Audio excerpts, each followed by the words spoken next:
पहला मकसद ये था कि हमारे नेता प्रतिपक्ष तेजस्वी जी अपनी आखिरी चरण की, इस पूरे दौर के आखिरी चरण की यात्रा पे आज निकल रहे हैं, जिसमें मैं कोशिश करता हूँ, नहीं इसको बंद करो, मैं नवादा और फिर पटना, तो इस चरण का समापन होगा जिसमें उन्होंने प्रत्यक्ष तौर पर सारे ज़िलों के पंचायत स्तर तक के जो हमारे कार्यकर्ता थे उनके साथ सीधे तौर पर संवाद, उनकी बातें सुनी, अपनी बातें उन्होंने बताई। बाकी अलग अलग हिस्सों में दल के लोग अलग अलग परिचर्चा में शामिल हो रहे हैं। एक चीज़ जो बिहार के सर्वेक्षण के मद्देनज़र सबसे खौफनाक नज़र आई थी, डरावनी, वो गरीबी का एक्सटेंट और उन परिवारों, तकरीबन करोड़ के आसपास ऐसे परिवार थे जिनको सबलीकरण की आवश्यकता थी, आर्थिक सबलीकरण की। आर्थिक सबलीकरण के मद्देनज़र हवा में नहीं, एक ब्लूप्रिंट के आधार पर माई बहिन मान योजना के तहत 2500 रुपये प्रति माह चिन्हित करना, लक्षित करना एक उद्देश्य माना गया। हमारा मानना है कि बिहार जैसे राज्य में जिस योजना की घोषणा की है, उस राज्य में जिसको हम कहते हैं उपभोग, कंजम्पशन, अर्थव्यवस्था कंजम्पशन जनरेट करने से भी स्वचालित होती है, बेहतर होती है, उसके मद्देनज़र उन्होंने इसकी घोषणा की है। और ये घोषणा मैं समझता हूँ क्रांतिकारी बदलाव लाएगी कंजम्पशन पैटर्न में, और आर्थिक गतिविधियाँ जो मृतप्राय हैं, स्थिर हैं, उनमें भी तेजी आएगी। दूसरे, निम्न आय वर्ग को क्या कहें, मध्यम आय वर्ग भी बिजली की दरों से परेशान है, तो उसमें एक कटौती, अगर 200 यूनिट तक कोई शुल्क नहीं लग रहा है तो ये एक बड़ी आबादी को बड़ा रिलीफ है, इसका कमिटमेंट है। तीसरा, उन्होंने इसी यात्रा के दौरान जो लगातार कहा और जिसको आप सब भली भांति महसूस करते हैं कि वृद्धावस्था पेंशन हो, विधवा पेंशन हो, दिव्यांग जन पेंशन हो, वो 400 रुपये है। 400 रुपये का अर्थ हुआ 13 रुपया 33 पैसा प्रतिदिन। 13 रुपया 33 पैसा, ये हास्यास्पद है, परेशान हाल करने वाला है। तो उसको 400 से चौगुना, लगभग राउंड फिगर 1500 रुपये। साथ ही उनकी पूरी कोशिश है, एक टीम से बात कर रहे हैं तेजस्वी जी, लगातार विधि विशेषज्ञों से बात कर रहे हैं जो हमें डोमिसाइल के लिए एक रास्ता दिखा। बिहार में रोजगार पर पहला हक तो स्थानीय निवासियों का होना चाहिए, उस डोमिसाइल को लेकर के, ताकि कोर्ट में बाद में खारिज ना हो, तो हम चाक चौबंद व्यवस्था लेके आना चाहते हैं। एक महत्वपूर्ण सेगमेंट है जिसके लिए भी चर्चा चल रही है, वो टीम से बात कर रहे हैं, एक ब्लूप्रिंट पे काम हो रहा है कि हमारे जो छात्र और युवा हैं, छात्र और युवा उस आय वर्ग के जो 3 परीक्षा का फॉर्म भरने के बाद चौथी के लिए कर्ज लेना पड़ता है। अगर कटिहार के बच्चे को चंपारण जाना है तो उधार लेना पड़ता है, उसको कैसे एक मुश्त चंद क्राइटेरिया के आधार पर रिलीफ दिया जाए ताकि वो परीक्षा के प्रपत्र भर सके, छोटे मोटे ट्रैवल कर सके, और ये 1 टाइम 1 ईयर, अगर इस तरह की कोई व्यवस्था जो विशेषज्ञों से बात चल रही है तो वो आपके समक्ष लेके आएंगे। महत्वपूर्ण ये है कि जैसा तेजस्वी जी ने भी कहा है कई अवसरों पर कि बिहार में हमारा राजनीतिक संघर्ष किसी दल से नहीं है, किसी व्यक्ति से नहीं है, हमारा संघर्ष है बिहार की बेरोजगारी से। 20 का चुनाव अगर आप याद रखें तो कितनों राजनीतिक धार्मिक ध्रुवीकरण की कोशिश हुई, लेकिन बिहार की आवाम ने मुहर लगाई नौकरी पे, स्वास्थ्य व्यवस्था के बेहतरी पे। बिहार की कृषि का संकट देश के बाकी हिस्सों के कृषि और कृषक संकट से अलग है।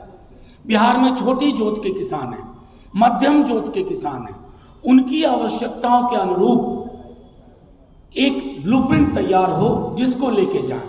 तो तेजस्वी जी का जो कहना है कि हमारे समक्ष बिहार की चुनौतियां से ही मेरा संघर्ष, उन चुनौतियों को कैसे रिजॉल्व किया जाए, कैसे एक बेहतर बिहार की संकल्पना को सामने रखा जाए, कैसे ब्यूरोक्रेसी के चंगुल से बिहार को मुक्त किया जाए। क्योंकि जनप्रतिनिधि पंचायत स्तर से लेकर के राज्य के स्तर तक उनके अधिकारों की कटौती लगातार हो रही है। उसको कैसे बहाल किया जाए ताकि रिटायर्ड और सेवानिवृत्त अधिकारी पूरे बिहार को अपने चंगुल में ना रखें। ये सारी चीज़ें पूरी यात्रा में लोगों के माध्यम से भी संदेश मिला है, दाखिल खारिज को लेके मिला है, पूरे रेवेन्यू डिपार्टमेंट में, जिसकी वजह से हाहाकार मचा हुआ है आम आवाम में। वो सारे मुद्दे हैं।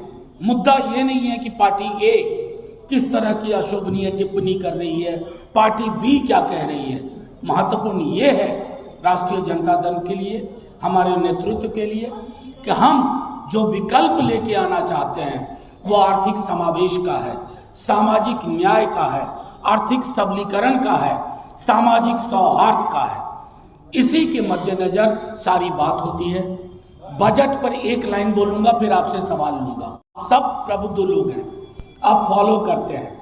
अभी 24 में चुनाव के बाद एक बजट आया और उसमें कुछ आवंटन हुए, और अभी 25 में एक बजट आया है, उसमें कुछ आवंटन हुए हैं। आप क्रमवार उन आवंटन को देख लीजिए, क्रमवार। या तो नए आवरण में रख दिया गया है या पुराने नाम को नया नाम कर दिया गया है। बिहार को आज की डेट में अगर क्या वजह है कि कुंभ के हादसे में मरे तो सबसे ज्यादा Bihari, new Delhi railway junction पे मरे तो कौन? बिहारी। तिरुपुर तमिलनाडु मौत हो, कौन? बिहारी। तो ये जो पलायन, गरीबी का मिला जुला दंश है, इससे कैसे मुक्त किया जाए, इसके लिए भी बजट में कोई ब्लूप्रिंट नहीं है। बिहार को आज विशेष राज्य के दर्जे की जरूरत है। शायद जितनी जरूरत बंटवारे के वक्त में थी, जब झारखंड अलग हुआ, उससे रत्ती भर कम नहीं। जब तक वो व्यवस्था बहाल नहीं होगी तब तक बिहार गुजरात की श्रेणी में कैसे खड़ा होगा। हम तो गुजरात के साथ खड़ा होना चाहते हैं। हम जानते हैं गुजरात पे नजरें इनायत रहती हैं, गुजरात के महत्वपूर्ण लोग हर चीज गुजरात भेजते हैं। हम चाहते हैं कि बिहार पे वो नजर हो, और वो नजर अगर अभी नहीं तो कभी नहीं, वो पैदा करना होगा। उसके लिए जहां तक होगा हम संघर्ष करेंगे। ये तेजस्वी जी ने कहा है, हमारे संसाधन के आधार पर, हमारी ताकत के आधार पर, लेकिन बिहार को इन चुनौतियों और इस संकट से हम बाहर निकालेंगे। इतना मैं कह करके आरंभिक टिप्पणी, सवाल आप पूछ सकते हैं। पत्र बेहद खूबसूरत, संतुलित, जैसा पिछली बार था वैसा आएगा। छोटी छोटी चीजें जोड़ी जाएंगी।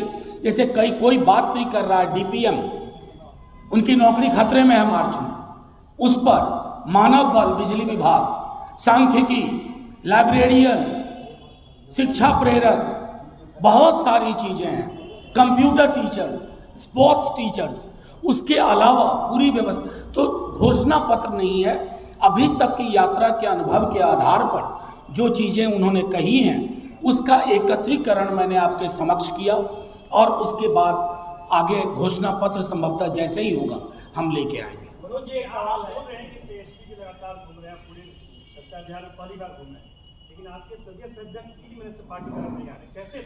नहीं देखिए, ये लगातार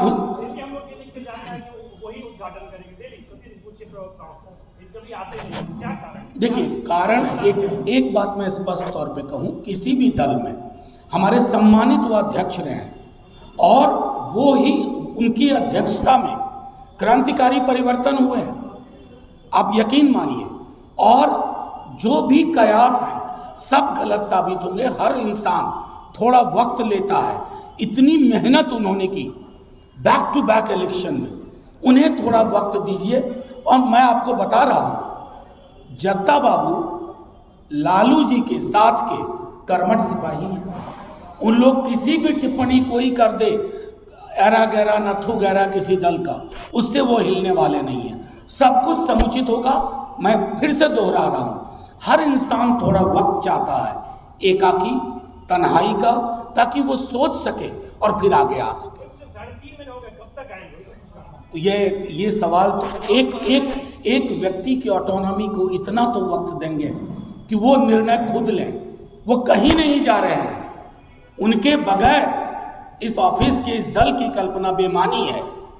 ये बात मैं आपको स्पष्ट तौर पे कहता हूँ। यानी कि वो निर्णय ले लेंगे कि वो अब नहीं रहेंगे, क्योंकि आपका जो चुनाव होने वाला है ये रूपेंद्र जी, मैंने जो बात कही उसमें महत्वपूर्ण ये है कि व्यक्ति को उसकी स्वायत्तता रहने दीजिए। तो हम लोग मान के चले कि खड़ाऊ रख के आप लोग चुनाव लड़ेंगे, खड़ाऊ रख के उनका नाम रख के चुनाव नहीं भाई, वो हमारे बीच होंगे, थोड़ा और इंतजार कीजिए ना।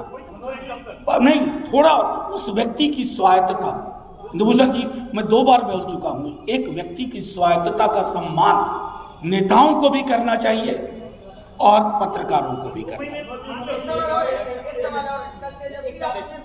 कहा था कि बीजेपी वाले गाली दे रहे हैं और कर्पूरी जी को भी गाली दी है, भारत रत्न दिए, आगे आने वाले दिन में लालू जी को भारत रत्न देंगे, यही कल उन्होंने कहा था मंच से। अब बीजेपी जेडीयू ये कह रही है कि घोटाले करने वाले को किस आधार पर भारत रत्न। रुपेंद्र जी, मैं भी बहुत छोटा था, आपका शायद जन्म भी नहीं हुआ होगा। 78-77 के अखबार निकाल लीजिए, 80 तक ये आरक्षण कहाँ से आई? फलनमा के माँ डैश, बोलूँगा भी नहीं, इतनी इंसानियत है अंदर। कौन थे बोलने वाले? कर्पूरी जी को कौन कहते थे गद्दी छोड़ धर अस्तूरा? कौन थे वो लोग? धारा जब बलवती होती है ना, धारा जब बलवती होती है तो बड़े बड़े सूरमा तलवे चाटते हैं आकर के। आज वही दौर है। बाबा साहब अंबेडकर को लेकर अमित शाह जी ने क्या कहा? अंबेडकर अंबेडकर अंबेडकर अंबेडकर अंबेडकर अंबेडकर 7 बार हो गया ना? हाँ, 7 बार बोले थे वो, कि इतना नाम भगवान का लेते तो स्वर्ग मिल जाता। लोग चढ़ गए, बैकफुट पे आए। ये होता है धारा का मजबूत होना। उसी संदर्भ में तेजस्वी जी ने कहा, आज अगर मैं आपके समक्ष कहता हूं कर्पूरी जी के बाद लालू जी नहीं होते तो क्या आज की बीजेपी वो होती जो आज है? आप याद कीजिए 77 वाली बीजेपी को, 80 वाली बीजेपी को, क्या थी?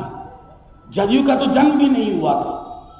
वो जो वर्चस्व का व्याकरण है ना, वो धारा तोड़ती है, और उस धारा के संदर्भ में तेजस्वी जी ने वो बात कही। एक 1 बाय 1 ले ले। चुनाव के बाद कांग्रेस का जो रुख बना है, तो बिहार के संदर्भ में आरजेडी के पास क्या प्लान है अगर कांग्रेस दाएं बाएं कर? कांग्रेस दाएं बाएं कर रही है, ये कहां से आ गया? नहीं, एक बात जान लीजिए रुपेंद्र जी, इनका सवाल लेने दीजिए। 1 मिनट, एक मिनट सुन लीजिए। आपने अगर सवाल पूछा तो सुन लीजिए। इंदुभूषण जी 1 मिनट, आप अलग से ऐड क्यों करिएगा? अलग से पूछ लीजिएगा, ऐड मत करिए। इनका सवाल इनका रहने दीजिए ओरिजिनल। मैं सिर्फ इतना कहना चाहता हूं आपको कि हम कांग्रेस के ओल्डेस्ट आम आदमी पार्टी के साथ उनका रिश्ता मिक्स्ड रहा। पंजाब में अलग अलग लड़े थे, लोकसभा में भी, आपको स्मरण हो। दिल्ली में साथ लड़े थे, हरियाणा में अलग लड़े, गोवा में अलग लड़े, बल्कि गुजरात में अलग लड़े। तो बिहार में कांग्रेस के साथ हमारे रिश्ते 70 सीटें दे रहे हैं। अब ये कुछ निर्णय तो टॉप लीडरशिप के बीच में छोड़ दीजिए ना।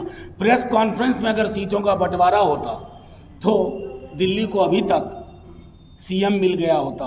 9 दिन हो गए हैं चुनाव के, सीएम मिला नहीं है। दिल्ली के चुनाव के बाद जो ये बातें कही जा रही है विपक्ष से भी